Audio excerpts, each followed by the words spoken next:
Thank you for joining my presentation on bronchopulmonary dysplasia. My name is Terrence Shenfield, and I will be your presenter. Bronchopulmonary dysplasia. You might have heard this before. Some people call it chronic lung disease, but despite significant advances in perinatal care, bronchopulmonary dysplasia, or BPD, remains to be one of the most common and complex and intriguing diseases of the neonate population. To add to that, they have various definitions of exactly what is bronchopulmonary dysplasia, and what happens is many institutions across America actually label a baby as having BPD based on certain criteria, but there's no uniform exact definition of bronchopulmonary dysplasia. So in today's presentation, I'm going to speak a little bit about the definition of it. I'm going to get a little bit into the epidemiology or the incidence. I'm going to speak a little bit about the pathogenesis and pathophysiology of bronchopulmonary dysplasia. I'm going to talk about how do you manage a patient like this. You have a baby, a newborn baby, a preemie in particular. How do you manage them? And then I'm going to talk about some adjunct therapies that are being used for babies who have bronchopulmonary dysplasia. At the end of this presentation, you're going to know a lot more about what's going on. When you define BPD, there's two schools of thoughts. Either you have the classic BPD, which was first described by Northway in 1967, or you have the new BPD. As mentioned in the previous slide, there's a lot of medical institutions across this country which actually have their own definition. So there's not one unified approach to identifying the patients who have BPD. In regard to the classic BPD described by Northway, basically they were looking at patients who had respiratory distress syndrome, and what happened was when they survived RDS, they had all kinds of chronic lung disease after that. So that's where the classic BPD definition came into play. And then we got the new BPD. And the new BPD comes in the era of surfactant. A lot of times babies who were first born, who were preemies, were given surfactant, and the histological and changes to the lung were different compared to the classic. So as we're going to move through in a few slides ahead of us, we're going to describe a little bit more about these two definitions. As mentioned earlier, classic BPD was first described in 1967 by Northway. What they were looking at that time, babies who had respiratory distress syndrome actually had a mortality rate greater than 50%. And most of these babies who had RDS were either on a ventilator or received some kind of oxygen therapy.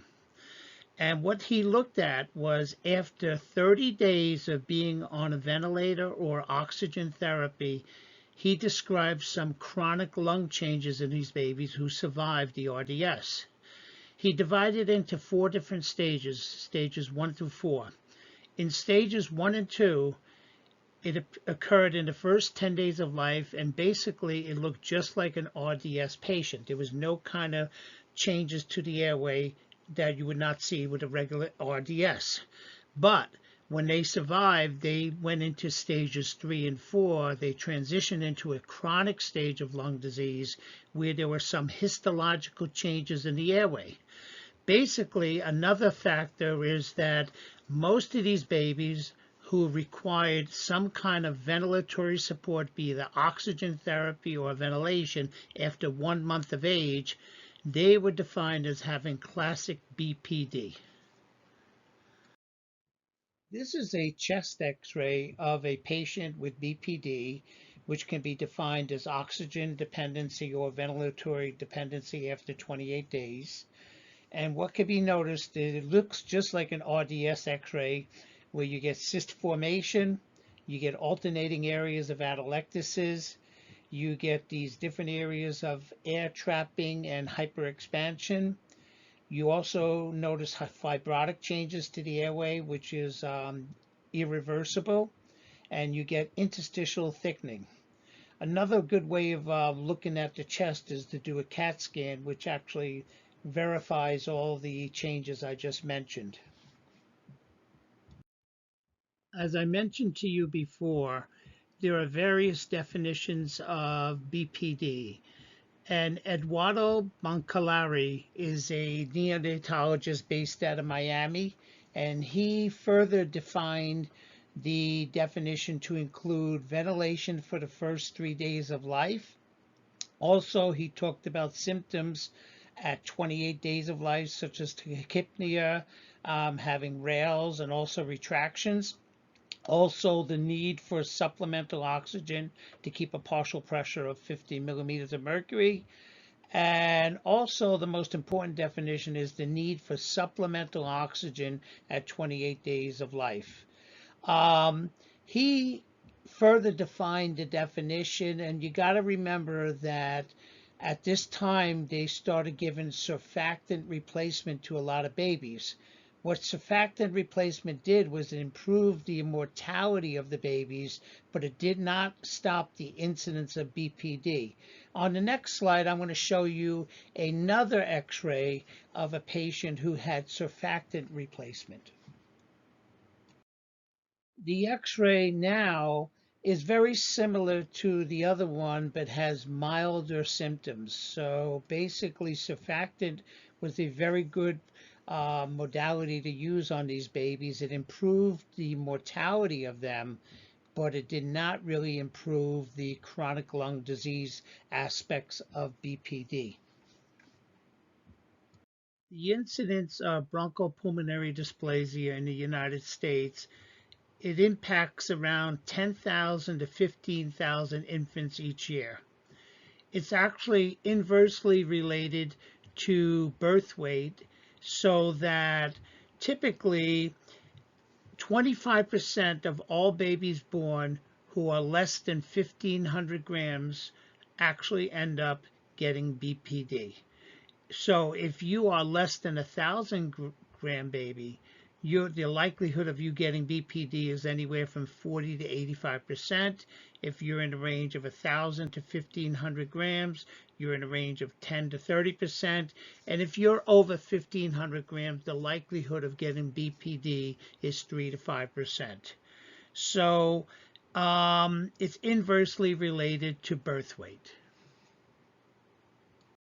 This is a very important slide in the pathogenesis of BPD.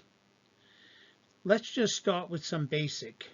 Normal term delivery is anywhere from 38 to 42 weeks gestational age.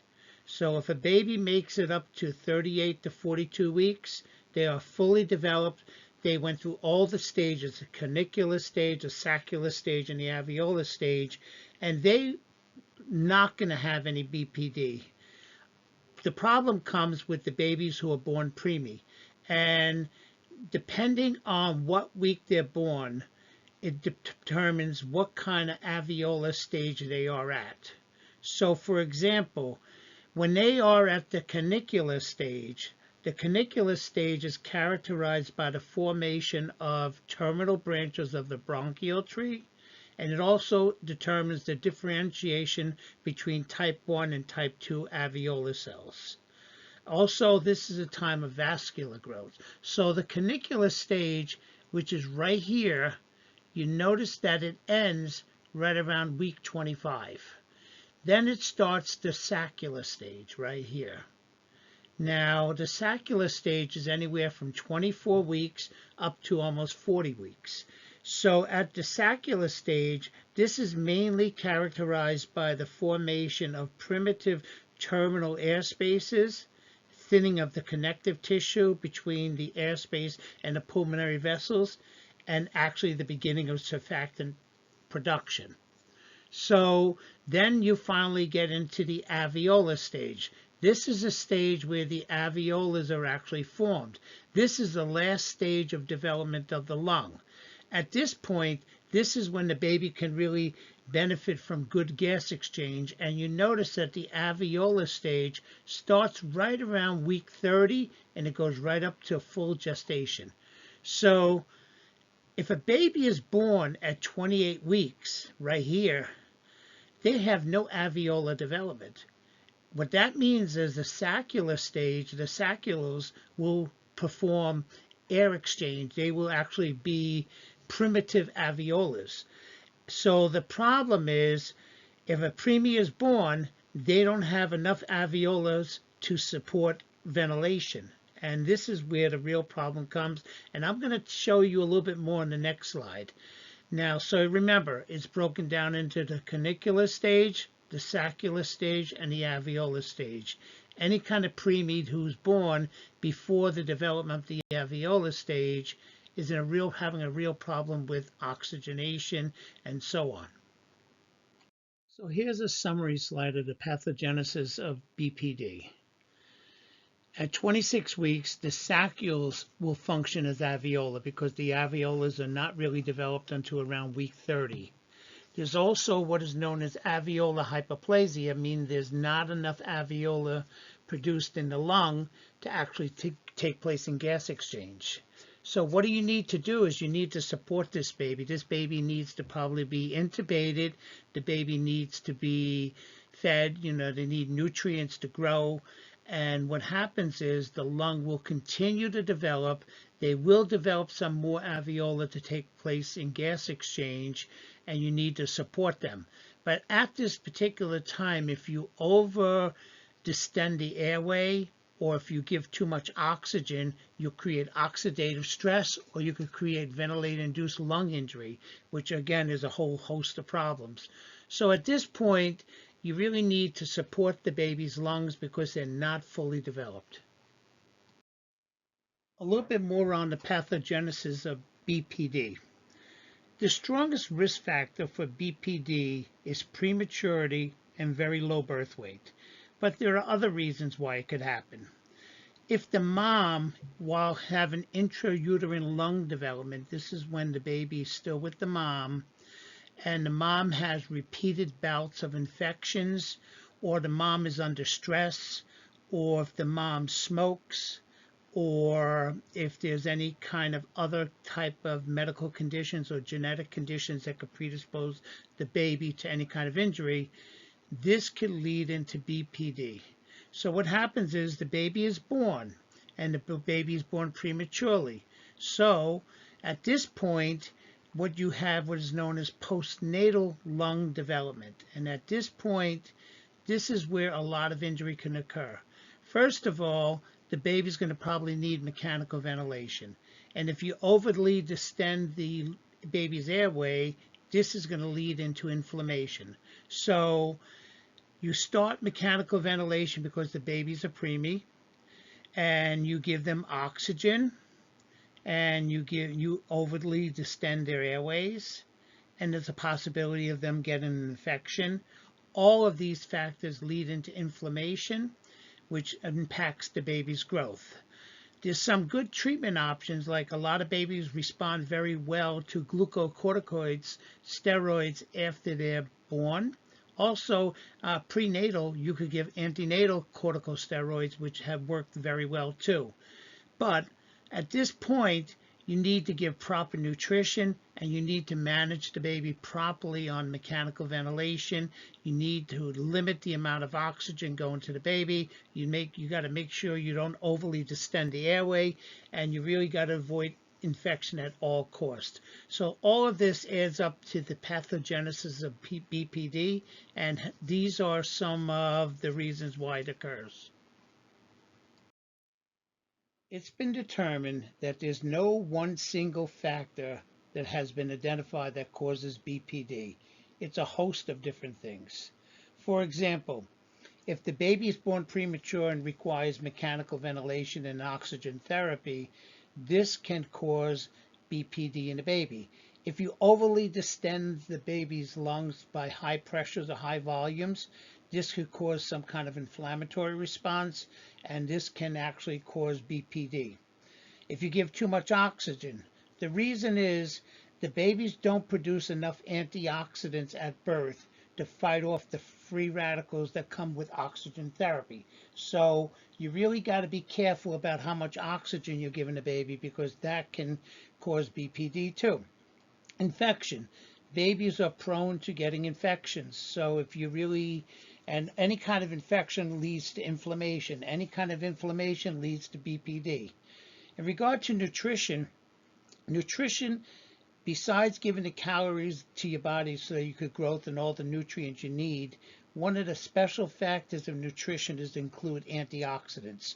The baby cannot produce enough natural antioxidants themselves. So in other words, you need to have whatever kind of feeding regimen you have on the baby, you need to make sure there's loaded with antioxidants. And genetics play a factor. If you're predisposed to any kind of lung disease, asthma, or you have a family history of that, that can cause BPD. So there's not exactly one thing, it's a host of a bunch of different things, and we'll get a little bit more into it as we go along. When you suspect that a baby might have BPD, you really need to manage the mechanical ventilation properly. You've heard of gentle ventilation, you've heard of ventilator-induced lung injury. Two of the most common forms of ventilator-induced lung injury is barotrauma and volutrauma. Barotrauma is caused by too much pressure into the airway, where volume trauma is all about too much volume in the airway. Both of them can result in some kind of inflammatory process in the lung. So the goal is to use gentle ventilation with them and use very low tidal volumes, and also reduce your pressures.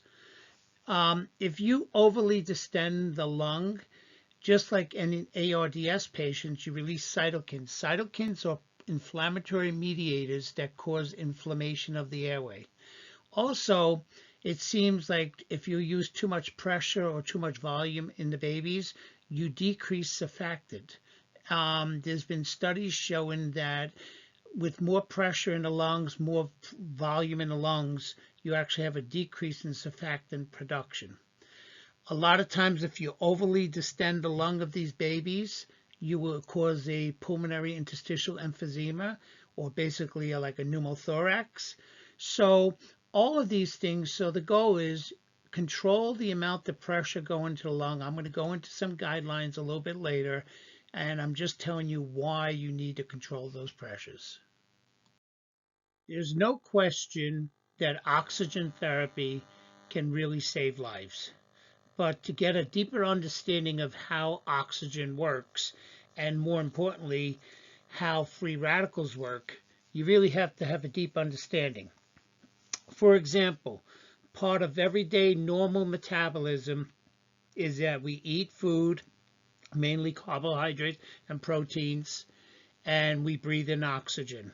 So the combination of carbohydrates and oxygen in the mitochondria creates ATP. ATP is vital for health. With this happening, a byproduct of metabolism is free radicals. Now, free radicals, under normal circumstances, when we are a full-term baby or an adult like you and I, free radicals are managed very easily because our bodies produce antioxidants. But babies don't have that. So what happens is the babies have these free radicals floating around their body, and free radicals exert toxic effects to cells, especially DNA, especially proteins. So during normal oxidative metabolism, free radicals are formed. What happens is when you give too much oxygen or hyperoxia, that is what they know as oxygen toxicity. And oxygen toxicity, the byproduct of oxygen toxicity, is inflammation and free radical formation. I'm going to get a little bit more into this in a couple of slides. As a result of having inadequate concentrations of antioxidants at birth, this is with the preemies, and the fact that because their lungs are not matured and they need oxygen therapy, this causes all kinds of free radicals in the lungs. As a result, you get some cellular damage. The cellular damage can take place in various methods, such as lipid perioxidation. You could have some mitochondria injury. You could also have some unraveling of nucleic acids. So basically, protein synthesis and DNA synthesis is impacted by free radicals. Chronic hypoxia induces an inflammatory response in the lung, and the cells that are mostly damaged are epithelial cells and endothelial cells. And this can lead to oxidant injury, and this could also lead to edema and cell dysfunction. So free radicals are a problem. This is a great graph to look at because what it does is shows gestational age and then the baby's production of antioxidants. For example, I'm going to talk about the three big antioxidants in the body. One is called glutathione peroxidase, the other one is superoxide dismutase, and the third one is catalase.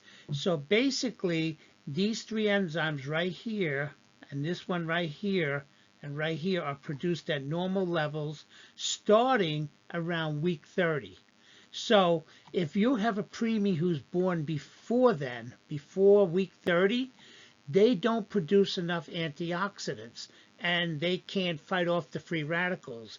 As a result of giving them oxygen therapy and put them on mechanical ventilation, they don't have the natural mechanism to fight off those free radicals. So this causes a problem, and the way to fix this is supplementation for the babies. And we'll talk a little bit more about that later. So let's talk more about free radicals. So on the left, you have the radical, and on the right, you have the antioxidant. And all of the radicals on the left, the superoxide anion, the singlet oxygen, the hydrogen peroxide, the hydroxyl radical, the peroxide radical, all of these free radicals can wreak havoc on your cell, your DNA, your protein synthesis. But the antioxidants on the right, which are normally produced by our body, but sometimes you need to get them externally. For example, vitamin C and vitamin E is best given to you externally. So that's why having good vitamins keeps good health. But in the case of the babies, it's vital to the survival. So just give you a little heads up on that.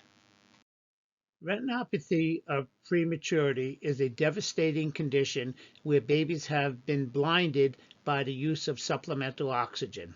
So they did a multi-center trial in 2000, and this was the study question. They wanted to determine if high FiO2 would prevent the development of severe retinopathy of prematurity. And what they found, the results of this was kind of funny. Number one, it had a minimal effect on the eyes, but there was a 55% increase in bronchopulmonary dysplasia and pulmonary infections. So the take-home message was this, that using high FiO2 increased the likelihood of getting bronchopulmonary dysplasia, and that is what you need to, that's the take-home message with this. Watch how you use oxygen in the neonates. Part of the pathogenesis of BPD is the role of inflammation. Many strategies are being developed to decrease the inflammatory process of BPD. So what exactly causes the inflammation? Number one, as I mentioned earlier, oxygen therapy. With too much oxygen therapy and not enough antioxidants, the babies end up having excessive free radicals, which creates inflammation. The second cause is pulmonary barotrauma. These babies' lungs are so delicate so that when you ventilate them, or if you ambu bag them and you use too much pressure, you could cause some kind of damage to the airway. Again, this causes inflammation. And finally, you have infectious agents. If the baby gets any kind of infection, this causes an inflammatory response. So the mechanism behind this is the activation of leukocytes and neutrophils to the site of injury. And when the leukocytes and neutrophils go to the site of injury, they release all of these damaging inflammatory mediators such as cytokines, new tumor necrosing factor, interleukin-8, and so on and so on. So the process of inflammation is a very severe item with BPD, and there are certain modalities and treatment options looked at decreasing the inflammatory process. So inflammation is central to the pathogenesis of BPD. So let's talk about the role of infection and inflammatory processes and BPD. Studies have shown that infection always will lead into inflammation. And there are three very common types of infection that can occur. One would be an intrauterine infection. The other one will be a chorioamnitis infection. And these types of infections actually lead to an inflammatory process, like I mentioned earlier. And also, there's a strong correlation between these type of infections and the development of late onset sepsis.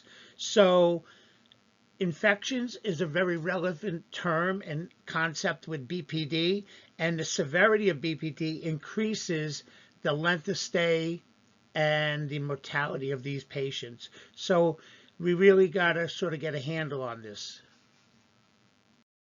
Let's talk about the role of nutrition and BPD.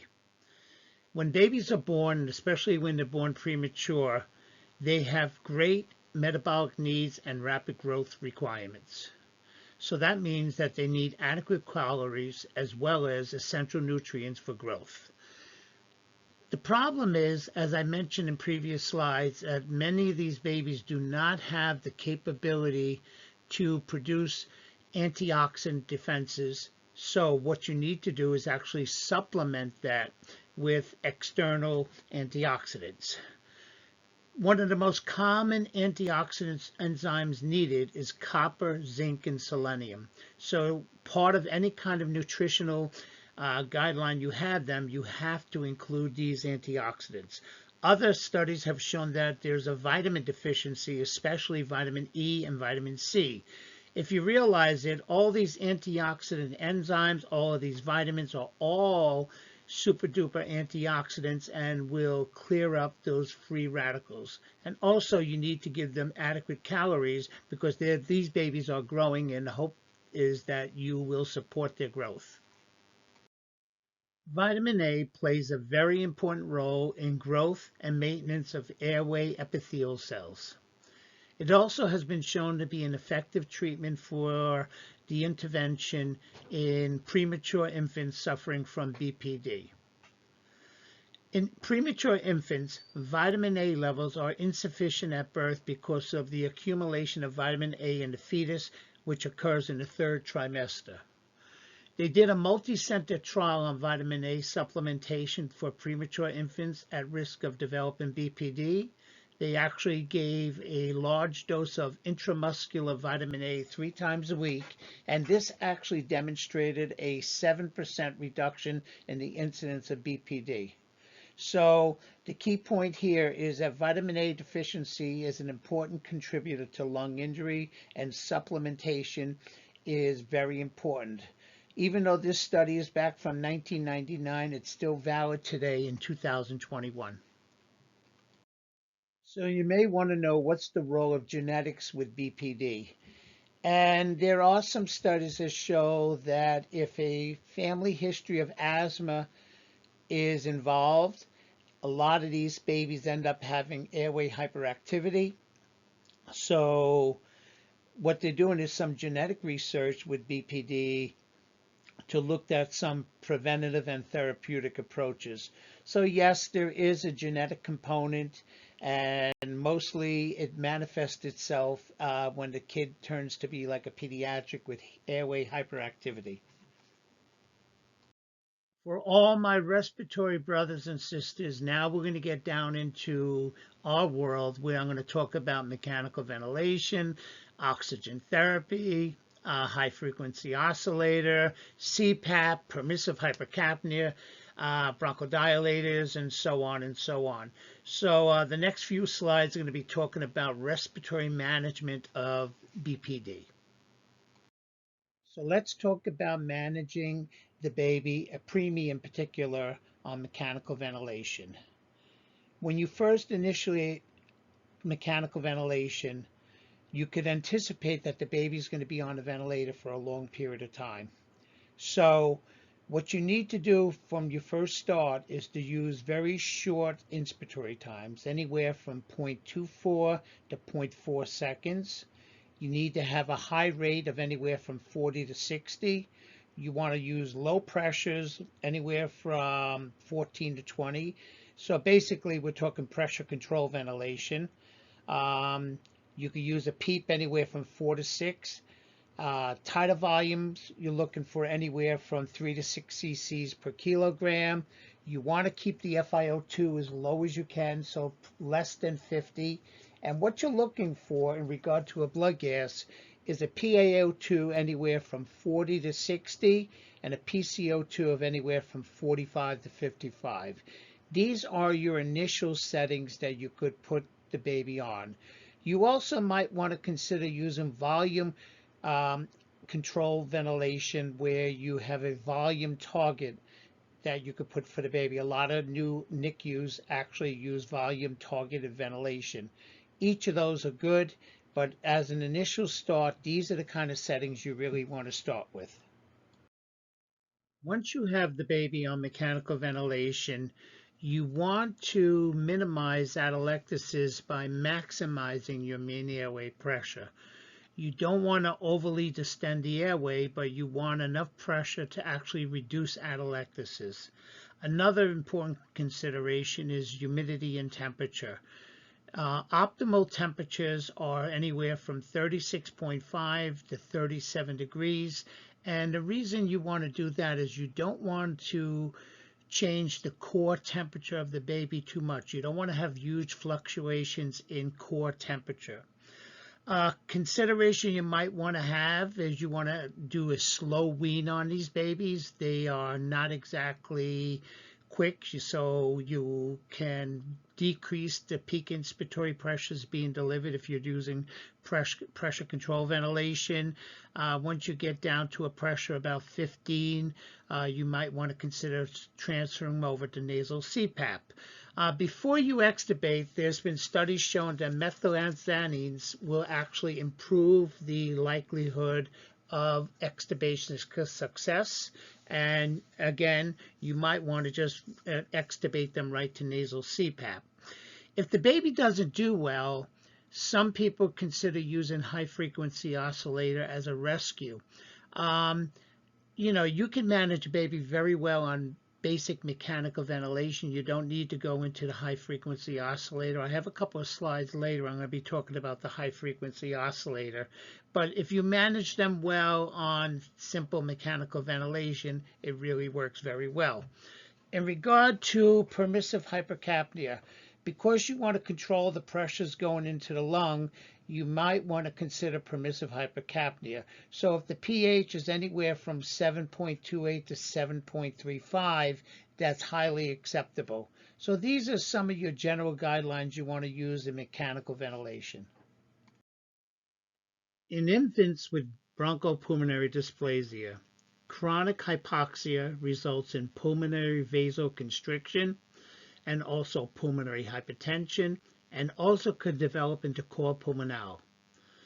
This contributes significantly to the morbidity and mortality of patients with BPD. Elevated pulmonary arterial pressures and pulmonary vascular resistance has been described with patients with BPD, and this is why you got to recognize the level of hypoxia in these patients. Oxygen is also known as a pulmonary vasodilator by stimulating the production of endogenous nitric oxide. So these patients, you really need to maintain their PaO2 between 50 and 70 millimeters of mercury. You need to keep their oxygen saturations anywhere from 88 to 92. And notice that I didn't say 98 or 99. You really want to keep them on minimal amount of oxygen to get a saturation of 88 to 92. If someone is oxygen dependent and you need to do a test, basically you got to take them off oxygen for at least 40 minutes, and they got to maintain an oxygen saturation around 90%.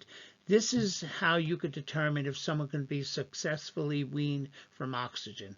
These are some of the take-home points you need to understand with oxygen therapy, especially in its involvement with BPD.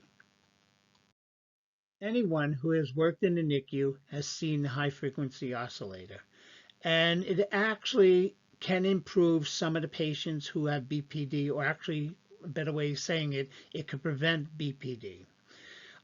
They did a study back in 2003. It was a meta-analysis where they looked at over 1,700 preterm or low birth infants with respiratory failure. And what they did was they compared the high-frequency oscillator versus conventional ventilation. And what they found, there was a reduction of BPD at 36 weeks post-menstrual age of borderline significance. So it did improve the outcome of patients getting BPD with these very low birth weight infants. I have another study I'm going to show you right after this. Another study was done with the high-frequency oscillator where they compared the use of the high-frequency oscillator versus conventional mechanical ventilation. Again, this was a randomized controlled trial. They looked at 500 infants born between 601 grams and 1,200 grams, really very low birth weight infants.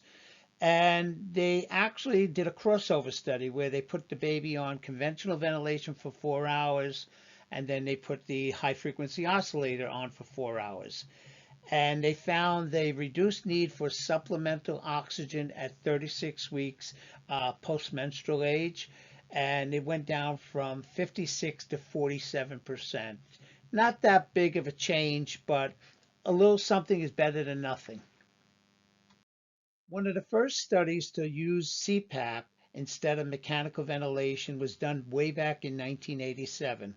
And what they looked at, they wanted to know if you use CPAP rather than intubation, would you have a better outcome with BPD? And the truth is, the units in the hospitals that used CPAP first had the lowest rates of BPD, and they were doing many more clinical trials after that. So this is way back in 1987, and they realized the benefits of using nasal CPAP versus mechanical ventilation. Let's fast forward to 2003. I know this is a long time ago, but you know how long CPAP has been used in the NICU. So at this point, instead of having a fancy CPAP device, they used bubble CPAP. And what they wanted to do is look at the outcomes of extremely low birth weight infants. And when I say extremely low birth infants, we're talking about 401 grams to 1,000 grams. They looked at over 171 different infants. And what they did is they used bubble CPAP as the initial mode. So no mechanical ventilation, no kind of flow-driven CPAP devices, just plain old bubble CPAP. And what they shown was a 10% trend toward improvement in the composite outcome of death or oxygen requirements at 36 weeks PMA. So yes, bubble CPAP works. You don't need only fancy CPAP devices to make it work. And this is way back in 2003, and I know we use CPAP even up to today. This was an animal study they did on baboons.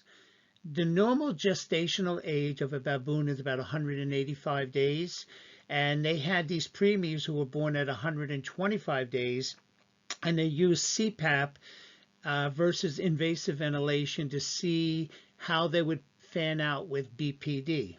So the results are on the next slide. So these baboons were actually some were put on mechanical ventilation and some were put on CPAP. So the ones that were put on CPAP had 2 doses of surfactant. They had daily caffeine, and they were extubated to CPAP versus conventional ventilation. And after 28 days, they did a study of the CPAP-treated animals, and they showed minimal evidence of pulmonary injury, minimal fibrosis or inflammation, and pulmonary compliance was similar to a full-term baby baboon. So CPAP, being a more gentle form of ventilation, actually does less injury to the lung, and that's why we use it even today. Permissive hypercapnia is a strategy used where you would use lower inspiratory pressures and lower tidal volumes to deliver ventilation. The goal is that you're going to deliver lower tidal volumes, lower pressures, and you're going to actually reduce the amount of barotrauma and volutrauma that would normally be attributed to normal volumes. The benefit of this is that you have less damage to the lung. And as less damage to the lung, you'll have less inflammatory process going along. And also, you can let the CO2 climb a little bit, but that's fine because the goal is not to overly inflate the lung, and understand that you might have a little bit of CO2 retention, which is not the worst thing in the world. It's better to have a little CO2 retention than it is to actually blow off all the CO2 and damage the airway. So permissive hypercapnia is a great strategy to use, especially on a preterm infant. This is a very cool study. They were looking at the role of high CO2 levels on ventilated preterm lamb lungs. So what they did is they have elevated CO2 levels in these baby lamb lungs, and what kind of impact it would have having those high CO2 levels. This is a very interesting study because they were looking to see what kind of impact high CO2 can have on the lung. So what they did is they had two groups of preterm lambs. Each of them received their own peak inspiratory pressures, identical, same tidal volume, same inspired oxygen. But with one group, they added external CO2 to that group. So they let the CO2 levels go up to about 100. Meanwhile, the control group had CO2s around 40 to 50. And what they found after an extended period of time, the group that received the high CO2 had decreased pulmonary inflammation, decreased white blood count, decreased hydrogen peroxide, which is a free radical, decreased interleukin-1 and interleukin-8, both of these inflammatory cytokines. So they were saying that besides the benefit of low pressures to the lungs, the CO2 actually had some kind of benefit to the pulmonary inflammation and all the things that go along with it. Very interesting.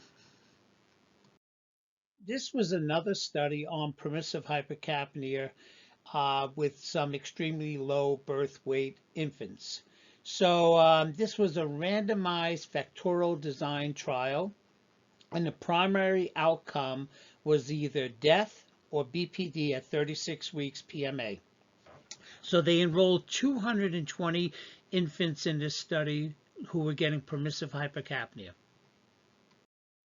As mentioned, there were 220 infants. The weight of these babies were around 501 to 1,000 grams. They were less than 12 hours of age, and they were put on mechanical ventilation for 10 days. They used conventional ventilation. They used an FiO2 that was equal to or greater than 30%. They also gave some dexamethasone. And here's how they randomized this. They took one group where they kept the PCO2 less than 48, and then the other group, they kept the PCO2 greater than 52. So one group was normal ventilation, the other group was permissive hypercapnia. And what they were looking for was the relative risk of death or BPD at 36 weeks PMA. And what they shown was that the group with the hypercapnia group had reduced BPD at 36 weeks versus the other group. So permissive hypercapnia actually was a benefit to this group. So again, another study showing the merits of permissive hypercapnia. Do you think there's a benefit of inhaled nitric oxide with bronchopulmonary dysplasia? Well, they did a study back in 2003 where they looked at 207 infants. They treated them with a control group versus the treatment group, and they found that the group that received the nitric oxide had a benefit of 64% versus 49% for having a reduction in BPD at 36 weeks PMA.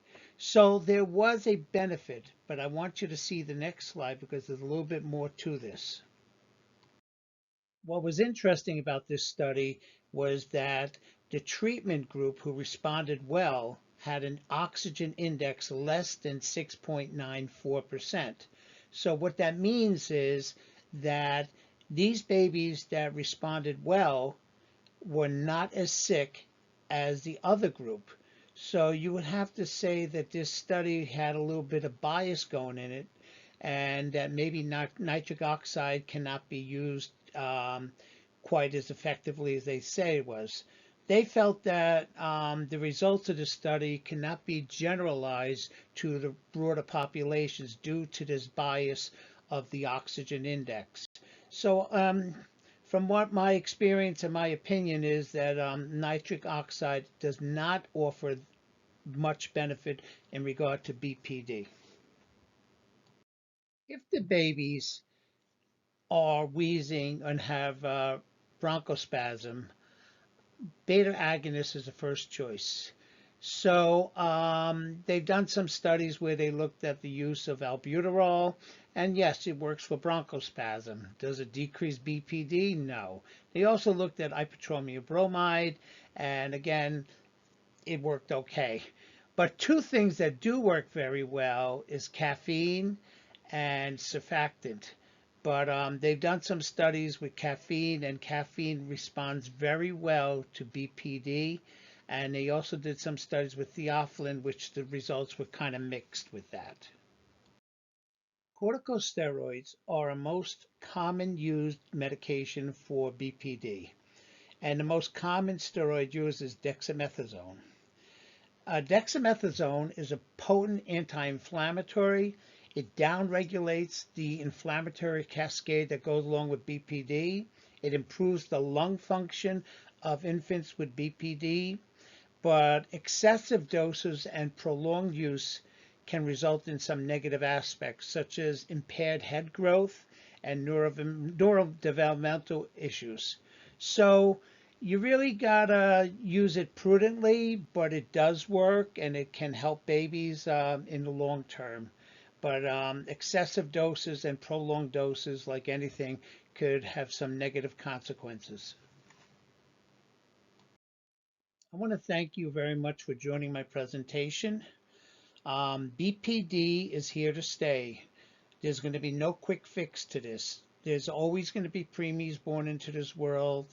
And even though we have become much more effective with gentle ventilation and the use of surfactant, these babies are surviving. So greater number of the babies are surviving with BPD, but they're going to have residual effects throughout life. Studies have shown that most of these babies who grow up as pediatrics and young adults have some kind of impaired lung disease. So that could be measured by pulmonary function. They could have airway remodeling. They could also be in need of bronchodilators as well as corticosteroids. So if you do happen to have a baby, probably the best thing you could do is use nasal CPAP if you can. And if you can't use nasal CPAP and you're going to be ventilating them, make sure that you don't overly distend the airway and you use some gentle ventilation strategies, and maybe with permissive hypercapnia. The most important thing to do is to protect the mom. If the mom doesn't deliver the baby early and the baby has time to grow, this is really important. So advances in prenatal care are important. And I want to thank you. Thank you very much for joining me. If you wanted to read more about bronchopulmonary dysplasia, even though these references are somewhat dated, the treatment and the disease pathophysiology and has not really changed. It's pretty much the same. And they really haven't come up with any kind of wonder drugs that can actually make things better. You know, they have some cytokine therapy, they got all these different things going on, but really the treatment for bronchopulmonary dysplasia is basically maintenance and, you know, with the use of surfactants. So here's a short list of resources you may want to have, and thank you very much again.